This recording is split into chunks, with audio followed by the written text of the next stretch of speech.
Hi, welcome to Inside the Scary Mind of a Writer, and I'm Adina Lev, the writer. This is part 8 of my continuing blog series, and I'm finding that I do enjoy this because it gives me a reference point and it actually gives me something to keep track of the days. When you are a writer and that's your full time job, it's easy to lose track of days.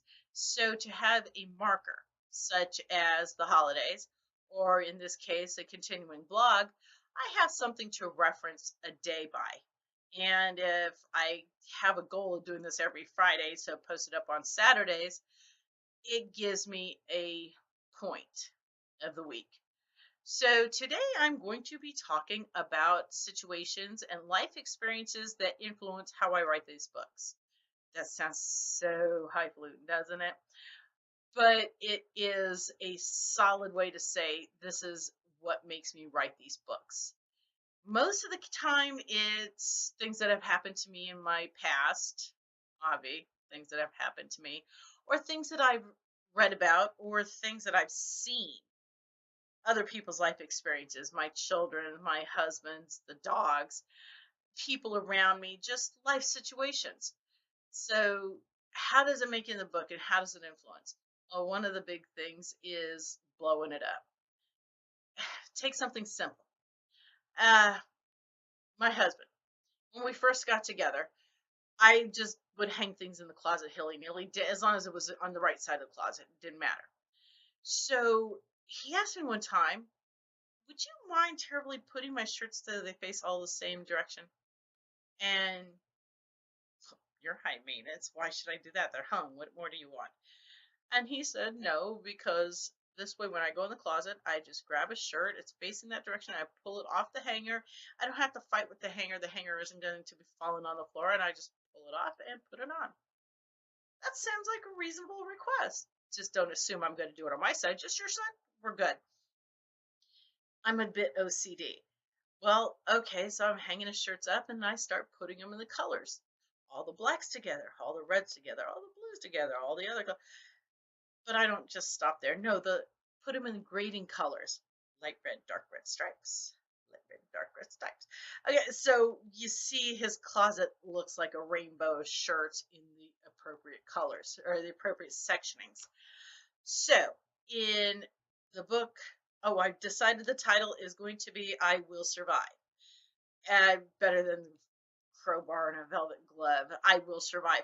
Now, a little segue on when you're doing a title on a book, you have to research that title. You can't just say, oh, there's a title.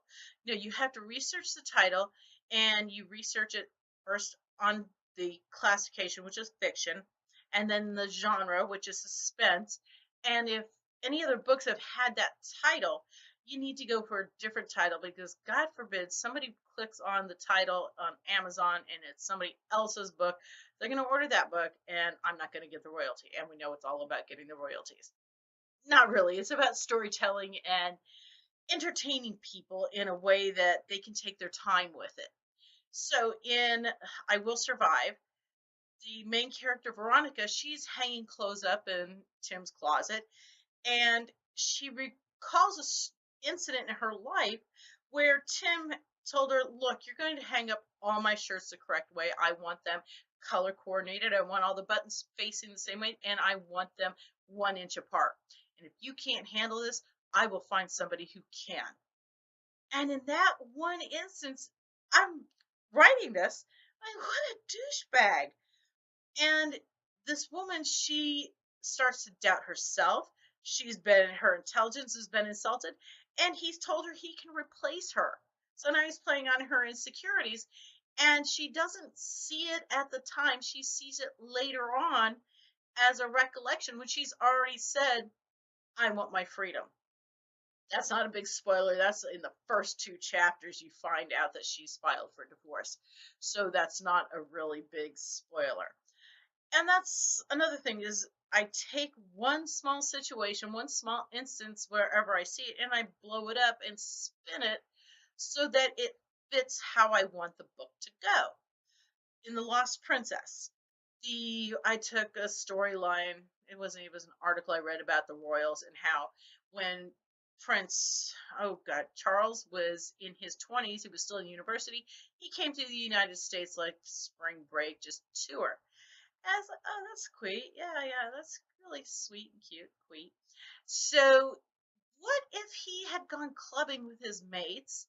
And remember, this is back in the 70s before we had to really worry about terrorism and people doing weird stuff like that.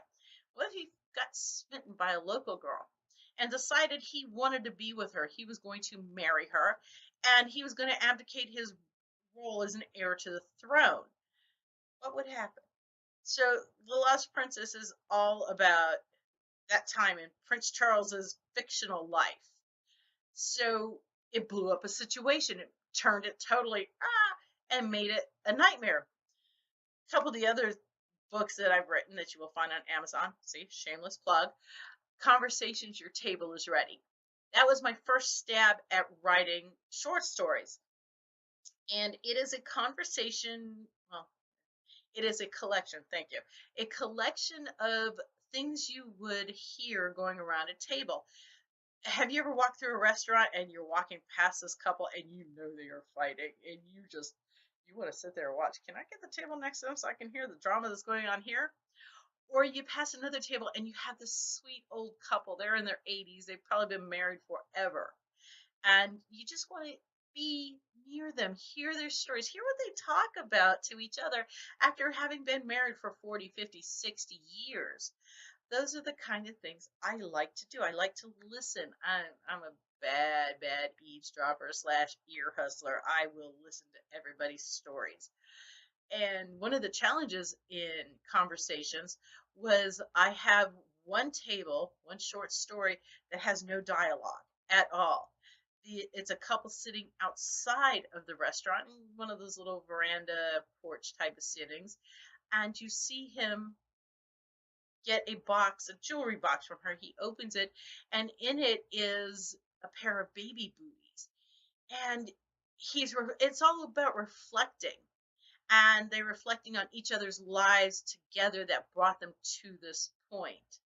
So Conversations was fun to write because it was a bunch of little stories inside of a big story. And that was a really cool idea. So you see what I'm saying?